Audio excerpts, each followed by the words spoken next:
At least আমি খুব ভালোই বুঝি যে এই কাজগুলো ব্যক্তিরা কেন করে। উত্তর শুনবেন?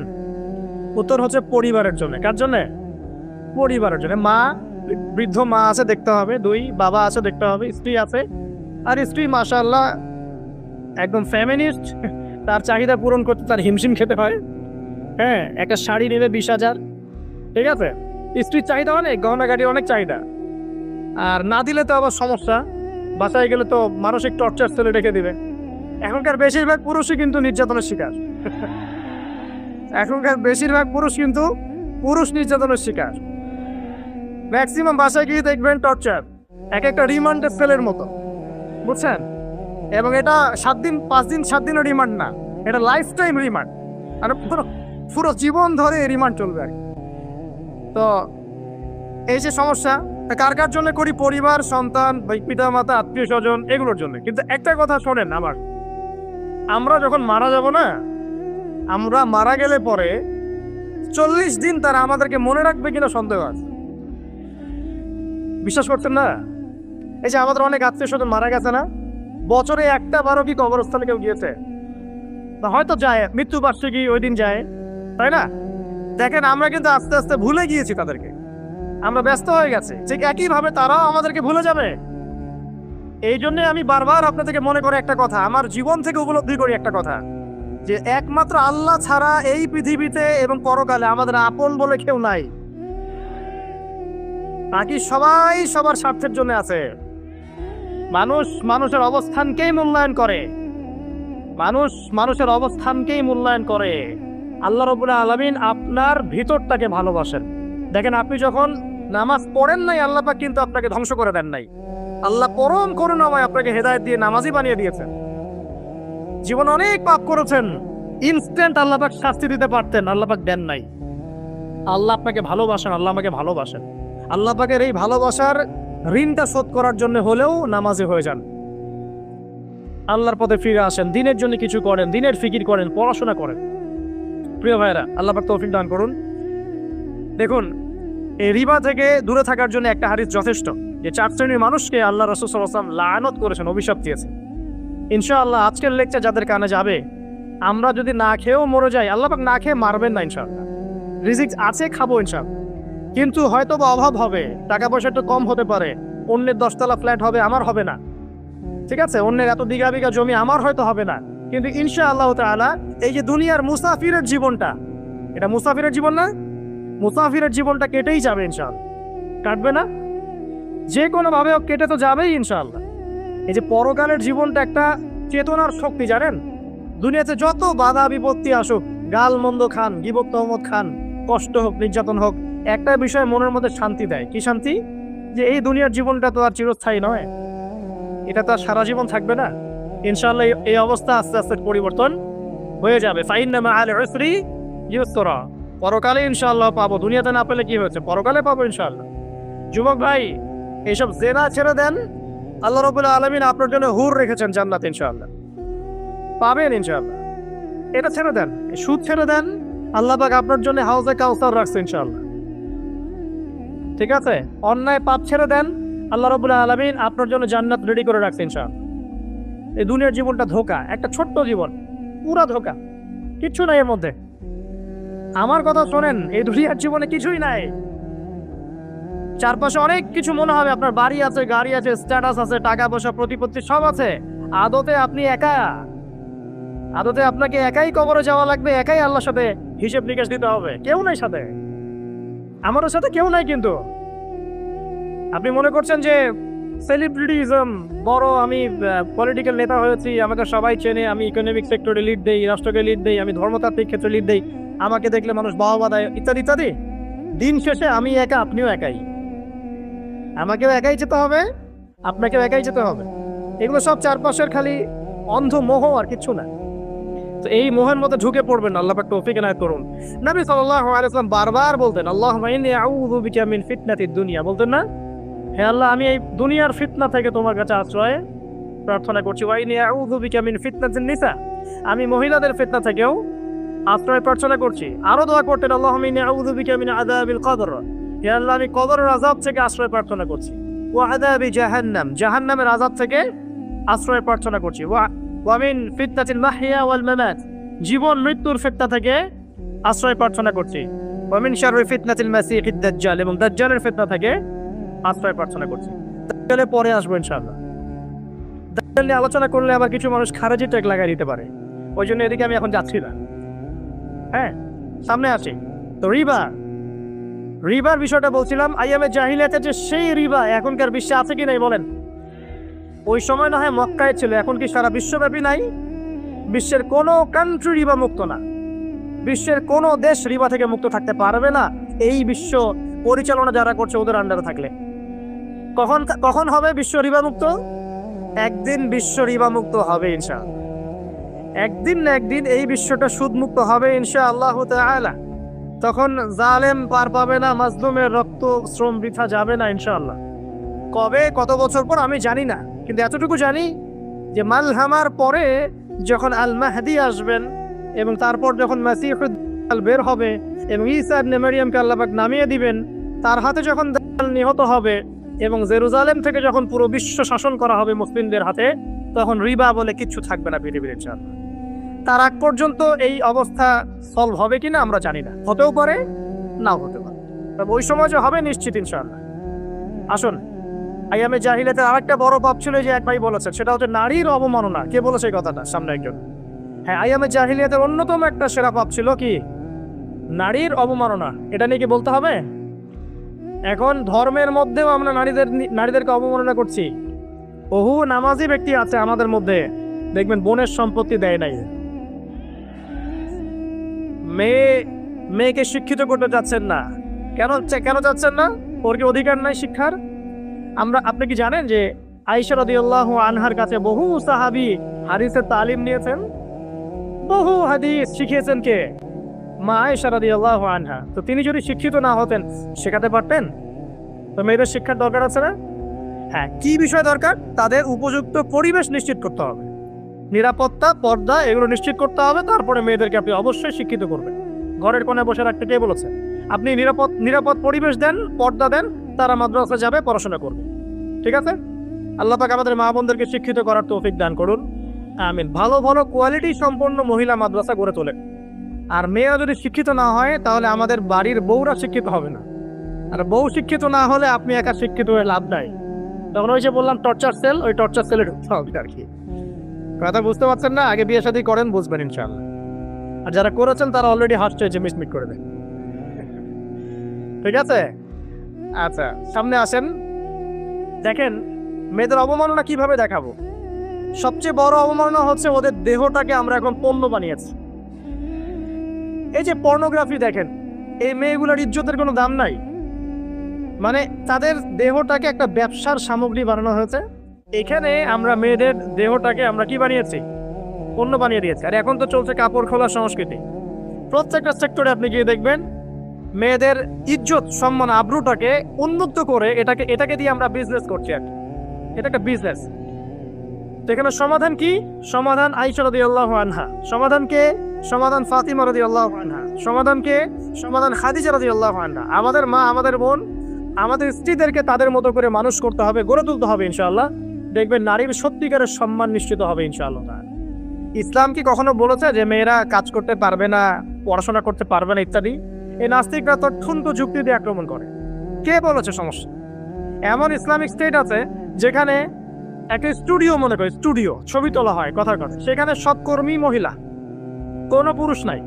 একটা মাদ্রাসা, সমস্ত কর্মী মহিলা, কোনো পুরুষ নাই। একটা স্কুল, সবাই মহিলা, কোনো পুরুষ নাই। ওখানে মেয়েরাই পড়ে, মেয়েরাই শেখায়। জায়েজ না জায়েজ বলেন? একটা নিরাপদ পরিবেশে যদি মেয়েরাই মেয়েদের দায়িত্ব নিয়ে পড়াশোনা করায়, ব্যবসা করে, অন্য কিছু করে, জায়েজ না জায়েজ? তাহলে পরিবেশ নিশ্চিত করাটা হচ্ছে চ্যালেঞ্জ। ইসলাম বলছে না যে আপনি তাকে একদম অজ্ঞ করে রেখে ঘরের কোণে ফেলায় রেখে দেন, তাকে আপনি পড়াশোনাও শেখাবেন না, সম্পত্তির অধিকারও দিবেন না, কিছুই না। এগুলো ইসলাম কখনো বলে নাই। বলেছে? আরে বোকা মানুষ, রাসূলুল্লাহ সাল্লাল্লাহু আলাইহি ওয়াসাল্লামের সময় তো মহিলা সাহাবীরা উহুদের যুদ্ধও করেছে। কি শুনলেন? রাসূল সাল্লাল্লাহু আলাইহি ওয়াসাল্লামের সময় মহিলা সাহাবী উহুদের যুদ্ধও করেছে। উহুদের যুদ্ধের নাম শুনেছেন? ওখানে মহিলা সাহাবীও ছিল তীরন্দাজ। তাহলে মহিলাটা কি করে নাই নবীর যুগে? আর খাদিজা রাদিয়াল্লাহু আনহা যত বড় ব্যবসায়ী ছিলেন, এখন এত বড় ব্যবসায়ী পাবেন? কোনো মেয়ে আছে এত বড় ব্যবসায়ী? উসমান রাদিয়াল্লাহু আনহু যত বড় বিজনেসম্যান ছিলেন, এখন এত বড় বিজনেসম্যান আছে? তো কি ছিল না সেই স্বর্ণযুগে? ওই স্বর্ণযুগের সুন্নতি আমাদেরকে আমল করতে হবে। আল্লাহ পাক তৌফিক এনায়েত করুন, আমিন। প্রিয় মা ও বোনেরা, পর্দা ছাড়বেন না। আপনাদের জন্য 4টা কাজ: স্বামীর আনুগত্য করা, লজ্জাস্থানের হেফাজত করা, আপনার 5 ওয়াক্ত সালাত ঠিকঠাক মতো আদায় করা এবং রমজান মাসে সাওম রাখা। নবীজি বলেছেন সাল্লাল্লাহু আলাইহি ওয়াসাল্লাম, জান্নাতের যে কোনো দরজা দিয়ে ইচ্ছা আপনি প্রবেশ করতে পারবেন। আপনার জন্য সহজ। আর স্বামীর আনুগত্য বলতে আমি বুঝাইনি স্বামীর দাসত্ব করতে হবে, এটা বলিনি। এখনকার কিছু ফ্যামিলিস্ট মেয়ে আছে, ওরা আনুগত্য শব্দ মনে হয় যে দাসত্ব মনে হয়। আনুগত্য দাসত্ব এক জিনিস না। আনুগত্য কি? স্বামী কোরআন সুন্নাহর অনুকূলে কোনো কথা বলতে আপনি মানবেন। স্বামী বলছে পর্দা করো, তোমাকে ভালোবেসে বলছি তুমি পর্দা করো, তুমি আমার অনেক প্রিয় একজন মানুষ, তুমি বেপর্দায় বাইরে যাবা, লোকজন দেখবে, কেমন হয়? ঠিক আছে, তোমাকে তো আমিই বিয়ে করেছি, তুমি আমার, মানুষ তোমাকে দেখবে কেন? ঠিক আছে, তো এখন স্বামী ভালো কথা বলেছে, আপনি শুনলেন, এটা আনুগত্য। আর ওই স্বামী যদি বলে আসো তো আমার কলিগরা এসেছে, ওকে খাবার সার্ভ করতে হবে, আসো খাবারটা পরিবেশন করো, এখন আপনি বেপর্দা হয়ে আপনার স্বামীর কলিগের সামনে খাবার পরিবেশন করতে শুরু করলেন, এটা কি আনুগত্য করতে হবে? না, তখন আপনি আনুগত্য করবেন না। সিম্পল, কোরআন সুন্নাহর অনুগত কাজে আপনি স্বামীর আনুগত্য করবেন, বিপরীতে গেলে আপনি করবেন না। স্বামীর আনুগত্য মানে স্বামীর দাসত্ব নয়। আর এই হাদিসটা আপনি কেন ভুলে যান যে আল্লাহ রাসূল সাল্লাল্লাহু আলাইহি ওয়াসাল্লাম বলেছেন, আল্লাহ ছাড়া যদি কাউকে সেজদা করা যেত, সম্মান বুঝাচ্ছেন, আল্লাহ ছাড়া যদি কাউকে সেজদা করা জায়েজ হতো, আমি মেয়েদেরকে বলতাম যেন স্বামীকে সেজদা করে। কেন? কারণ আপনাকে রেসপন্সিবিলিটি, আপনার খাবার, আপনার ফুড, আপনার শেল্টার, আপনার মানে পুরো দায় দায়িত্ব নিজের হাড় ভাঙা পরিশ্রম দিয়ে, জীবনের ঝুঁকি নিয়ে স্বামী আপনার জন্য করে। সে আপনার সম্মান পাওয়ার যোগ্য তো? সে কি আপনার সম্মান পাওয়ার যোগ্য নয়? আপনি যদি সম্মানের হক আদায় না করতে পারেন তাহলে আপনি অকৃতজ্ঞ। আর অকৃতজ্ঞ মেয়ে কখনো জান্নাতে যাবে? একটা হাদিসে আছে, বেশিরভাগ মেয়ে জাহান্নামে যাওয়ার অন্যতম কারণ হচ্ছে তারা স্বামীর সাথে কুফরি করে। কি করে? মানে সারা জীবন স্বামী ভালোবেসে যায়, ভরণ পোষণ দিয়ে যায়, সব চাহিদা পূরণ করে যায়, একদিন দেখবেন কথা কাটাকাটি হয়েছে, ওই দিন বলে বসবে যে তোমার কাছে আমি কিচ্ছু পাই নাই সারা জীবন। এই যে কুফরি, এই কারণে তারা জাহান্নামে যেতে পারে বেশি। আল্লাহ হেফাজত করুন। আমি আরেকটা কারণ হচ্ছে যে বেপর্দা। আপনাকে 4টা মূলনীতি ফলো করতে হবে। 1, এমন কোনো পোশাক পরবেন না যে পোশাকটা আটো সাটো, যেটা পরলে আপনার গায়ের কাঠামো বোঝা যায়। এটা বোরকা হলেও পরা যাবে না। আমি কি বোঝাতে পারছি? ডিজিটাল বোরকা দেখেন নাই? দেখছেন? মাশাআল্লাহ। আর কারা কারা দেখছেন? এদিকে চোখ বেশি যায় না?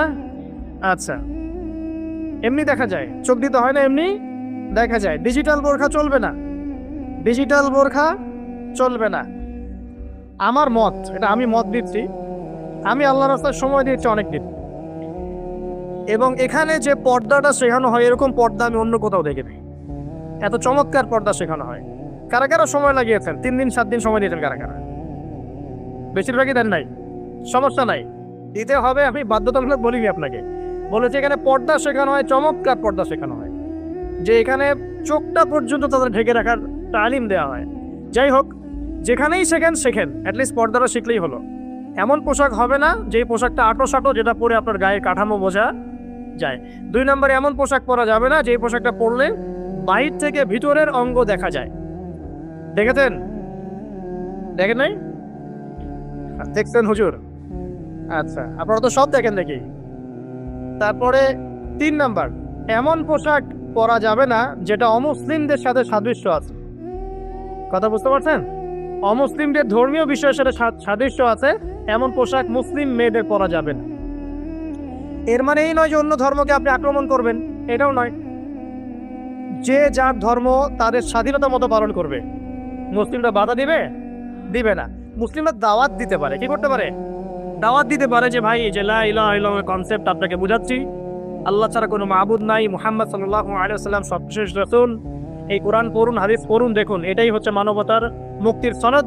এরপর যদি সে ইসলাম কবুল করে আলহামদুলিল্লাহ, যদি না করে এর হিসাব কে দিবে? সে নিজে দিবে। এর হিসাব কি আমাকে দেওয়া লাগবে? দেওয়া লাগবে না। তো অমুসলিমদের সাথে সাদৃশ্য আছে এমন পোশাক চলবে না। আর 4 হচ্ছে, পুরুষরা মেয়েদের পোশাক পরতে পারবে না, মেয়েরা পুরুষদের পোশাক পরতে পারবে না। জি, আপনাদেরকেই বলছি, আপনারা জিন্স পরতে পারবেন না, মেয়েদেরকে বলছি, এবং টি শার্ট পরতে পারবেন না। আপনারা ওই যে যা ইচ্ছা তাই ড্রেস পরে বলবেন যে 1000 বছরের সভ্যতা সংস্কৃতি, এসব বাজে কথা চলবে না এখানে। এটা 1000 বছরে কোনোদিন আমাদের দাদা নানিরা এগুলা কখনো পরে নাই, পড়ছে? আপনার দাদি কখনো এরকম পরছিল শাড়ি? তো ওই যে বললো 1000 বছর থেকে পরে আসতেছে নাকি। সুবহানাল্লাহ। তো এখানে বিষয়টা হচ্ছে পুরুষ মেয়ের পোশাক পরতে পারবে না, মেয়ে পুরুষের পোশাক পড়তে পারবে না। আমি খুব সংক্ষিপ্ত করে আপনাকে কোরআন সুন্নাহ থেকে 4টা মূলনীতি বলে দিলাম। এই 4টা মূলনীতি কোরআনেও আছে, হাদিসেও আছে। আসেন, এই যে নারীর অবমাননা, এই বিষয়টা আইয়ামে জাহিলিয়াতে যেমন ছিল, এখন দেখবেন আরো বড় পরিসরে এসেছে, আসে নাই? এই যে ফ্যাশন শো, দেহের প্রদর্শনী, বিভিন্ন ফিল্মস দেখবেন, ফিল্ম ইন্ডাস্ট্রিতে দেখবেন, মিউজিকে দেখবেন, পর্নে দেখবেন, মেয়েদের দেহটাকে নিয়ে ব্যবসা করা হচ্ছে। আগে তো না হয় কন্যা সন্তান হলে জীবন্ত পুঁতে ফেলতো নাকি, এখন যদি গর্ভের বাচ্চা মেয়ে জানে, অনেকে আগেই মেরে ফেলায়। বুঝেন নাই মনে হয়? অনেকে যদি জানে যে গর্ভে মেয়ে সন্তান আছে, আগেই মেরে ফেলায়। এমন অনেক দেশ আছে, আমি নাম বলছি না দেশের সঙ্গত কারণে, যে সেই দেশে এরকম মেয়ে সন্তানকে এই যে খালাস করে ফেলার, নষ্ট করে ফেলার, ভ্রূণ নষ্ট করার আলাদা ক্লিনিক আছে, আলাদা হসপিটাল আছে। বলেন নাউযুবিল্লাহ। তো আসলে ওই 1450 বছর আগের মানুষরা বেশি বর্বর ছিল না, আমরা বেশি বর্বর? এই অধিকারের কথা বলে বলে আমরা মেয়েদের দেহটাকে নিয়ে এখন মস্করা করছি, তামাশা করছি। সবচেয়ে সেরা অধিকার কোথায় পাবে? কোরআনে পাবে, হাদিসে পাবে, ইসলামে পাবে। তার পর্দা নিশ্চিত হবে, দেহ সেফ থাকবে, তার ইজ্জত নিশ্চিত হবে, ইজ্জত সেফ থাকবে, তার সম্মান সেফ থাকবে, তাকে রাজরানীর মতো স্বামী বাসায় রাখবে, কারণ সে হচ্ছে তার কাছে সবচেয়ে মূল্যবান, প্রিয় বস্তু। শুধু তাই নয়, সম্পত্তির অধিকার তাকে দিতে হবে। একজন মেয়ে তার ভাইয়ের সম্পত্তি পাবে, তার বাবার সম্পত্তি পাবে, তার স্বামীর সম্পত্তি পাবে, সব দিক থেকে সে সম্পত্তি পাবে। আর একজন ছেলে কিন্তু সব দিক থেকে সম্পত্তি পাবে না। এই বিষয়গুলো যখন এক শ্রেণীর মানুষ বোঝে না, তখন ইসলামের বিরুদ্ধে অহেতুক প্রোপাগান্ডা চালানো শুরু করে। সবচেয়ে সেরা সম্মান রক্ষার উদাহরণ দেয়া হয়েছে ইসলামে, কোরআনে এবং হাদিসে। এই কথাটা আপনাদের মা বোনদেরকে বোঝাবেন, তবে নম্রতার সাথে বোঝাবেন, কারণ উচ্চবাচ্য করলে তারা কথা শুনবে না। আল্লাহ রাসূল সাল্লাল্লাহু আলাইহি ওয়াসাল্লাম বলেছেন, কিছুটা বাঁকা হাত দিয়ে তাদেরকে তৈরি করা হয়েছে। যদি আপনি শক্ত করে চাপ দিতে যান তাহলে ভেঙে যাবে, আর যদি আপনি ওই অবস্থায় ছেড়ে দেন তাহলে বাঁকাই থেকে যান। এখানে আপনাকে হিকমা অবলম্বন করতে হবে। আল্লাহ পাক তৌফিক দান করুন। একটা বিষয় বলছিলাম, ওই যে শিরকের পাপ এখন গ্লোবালাইজেশন হয়েছে না, ওই সুদের পাপ এখন গ্লোবালাইজেশন হয়েছে না। গ্লোবালাইজেশন বোঝেন? মানে বিশ্বায়ন, পুরো বিশ্বে ছড়িয়ে পড়েছে না। আরেকটা হচ্ছে এই যে মেয়েদের অবমাননা, এটা সারা বিশ্বে ছড়িয়ে পড়ে নাই? আচ্ছা, আর দুটো বলবো, এরপর বলে আমি শেষের দিকে যাচ্ছি। আসেন, একটা হচ্ছে মাদক। আইয়ামে জাহিলিয়াতের অন্যতম সেরা পাপ ছিল কি? মাদক। ওই যে বলছেন জাহিলি যুগ, কেন বলছেন জাহিলি যুগ? বিকজ ওইখানে মাদক খেত মানুষ বেশি। এখন বলেন, ওখানে না হয় মক্কায় মাদক খেত মানুষ, এখন সারা বিশ্বে মাদক ছড়িয়ে পড়ে নাই? বেশি না কম? এখন এই যে নতুন নতুন মাদক আসছে, ইয়াবা, আরো নাকি কি কি আসছে নতুন নতুন, আমরা নামও জানি না। এই যে গাঁজার নাম জানি, ফেন্সিডিলের নাম জানি, আর কি কি আছে, হিরোইন, বলেন না দু একটা, আফিম, আর কি আছে? হ্যাঁ, রেন্ডি, সুবহানাল্লাহ, এই নামও কখনো শুনি নাই আমি। আচ্ছা শোনেন, বিষয়টা হচ্ছে, দেখুন, এই বিষয়টা কি হালাল না হারাম? আচ্ছা, এটাকে যদি আমরা হালাল করে নেই তাহলে কি হবে? কুফরি হবে না শিরক হবে? শিরক কুফর দুটোই হচ্ছে। কিন্তু এখন মক্কার কিছু মানুষ মাদক খেয়েছে, বুঝলাম, আল্লাহ রাব্বুল আলামিন ধাপে ধাপে এখান থেকে বের করেছেন। প্রথমে বলেছেন মদ খেয়ে নামাজের ধার কাছে যেও না। হ্যাঁ, তারপরে বলেছেন এই যে মাদকে কিছুটা উপকার আছে কিন্তু বেশি ক্ষতি। তারপর বলেছেন খেয়ে নামাজের কাছে যেও না। তারপর ধাপে ধাপে শেষের দিকে আল্লাহ পাক বলেছেন যে এটাকে ছেড়ে দাও। সূরা মাইদায় পড়ে দেখেন, এটা শয়তানের কাজ। তখন সাহাবায়ে কেরাম রাদিয়াল্লাহু আনহুম পুরোপুরি মাদক থেকে নিজেদেরকে মুক্ত করলেন। এরপরে কি কখনো তারা মাদক ছুঁয়েও দেখেছেন?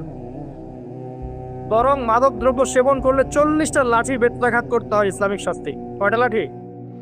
আর ওমর রাদিয়াল্লাহু আনহুর সময়ে 40 লাঠিকে বাড়িয়ে 80 লাঠি করা হয়েছিল। কত লাঠি? 80 লাঠি। কিন্তু আরো একটা পাপের শাস্তি আছে, বলবো?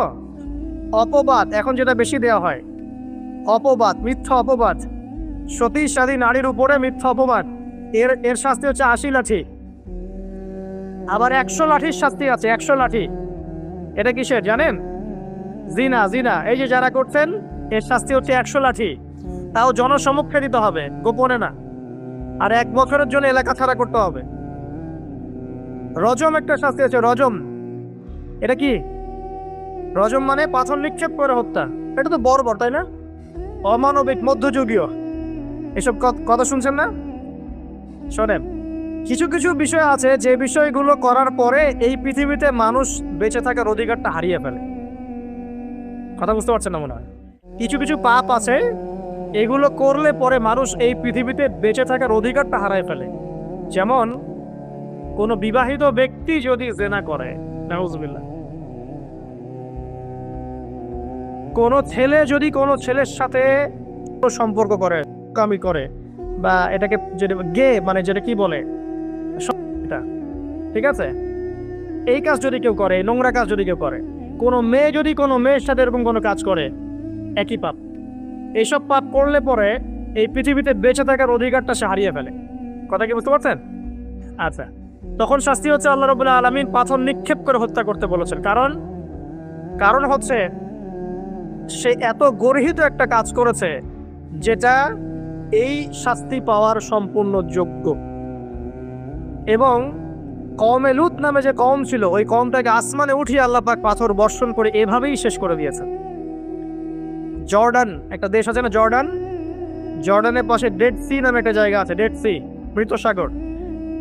ওইখানে সাদুম নামে একটা গোত্র থাকতো। কোন গোত্র? সাদুম। ওই সাদুম গোত্র এরকম ছিল। আল্লাহ রাব্বুল আলামিন লূত আলাইহিস সালামকে পাঠিয়েছিলেন, তারা হেদায়েতের বাণী শোনে নাই। আল্লাহ পাক ওদেরকে আসমানে উঠিয়ে পাথর নিক্ষেপ করে উল্টা দিকে দাফন করে দিয়েছেন। নাউজুবিল্লাহ। কিছু কিছু পাপ আল্লাহ পাক সহ্য করেন না, আল্লাহ পাকের আরশ কেঁপে ওঠে। এই পাপগুলো সেরকম পাপ। কথা বুঝতে পারছেন? তো এই যে জিনা, পর্নোগ্রাফি, ব্যভিচার, পরকীয়া, এগুলোর মধ্য দিয়ে আমরা নারীর অবমাননা করছি না? এবং ধর্মের মাধ্যমেও মাঝে মাঝে করছি, যখন আমরা ধর্মের নামে মেয়েদের অধিকার দিচ্ছি না। অনেকেই সম্পত্তির অধিকার দিচ্ছেন না, অনেকেই শিক্ষিত করছেন না, অনেকেই আরো এই যৌতুক নিচ্ছেন না, যৌতুক নিচ্ছেন না অনেকেই। যে বিয়ের সময় যৌতুক নেয়, এটা তো মেয়ের উপর, মেয়ের পিতার উপর টর্চার করা। সম্পূর্ণ হারাম, সম্পূর্ণ হারাম।